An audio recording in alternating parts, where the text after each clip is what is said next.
Бүгін бізге Тимудан тағы да заттар келді. Распаковка с Тему. Қазір сізге ашып көрсететін боламыз. Біздің үйдегі бүткіл зат осы Тимудан келіп жатыр. Бәрін алып жатыр. Тему атачарына бүткіл затын бізді алып алып келді. Простой тегін бір теңгеге келген заттар енді. Сонда да сіздерге ашып көрсетіп жатырмыз. Өзіміз ашқанша сіздерге көрсетіп жатырмыз. Мынау организер осы точно байлық. Үйде уже организер деген толды. Бүткіл киім салуға, әскерге салып қоюға да алдық, киімге салуға да алдық. Мыналар мысалға баланың киімін салуға міне осындай. Бұны біз біреуін кеше алғансыз, қара түсінен. Ал бұның ақшыл түсі осындай болады. Мынау қышындау тұр, бәрі жазылады. Осындай киім салып қоюға арналған.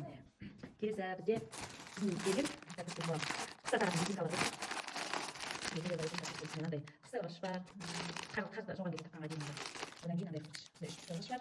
Одан кейін мынандай ішінде 20 резина бар. Одан кейін мынандай ауырлықтар бар. Әдемі осындай сосын шашқа тағатын биік резинка шықты тағы да міне качествосы өте жақсы екен. Бұл заттарды біз бір теңгеге алдық. Одан кейін осындай қысқаныш бар. Одан кейін осындай шашқа тағатын резинкалар бар.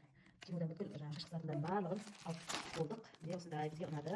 Келесі бұл қысқа тағатын не береміз? Ел дейміз. Осындай әдемі болып кетті. Мен жақпаймын, видеоға жағады соған алдық.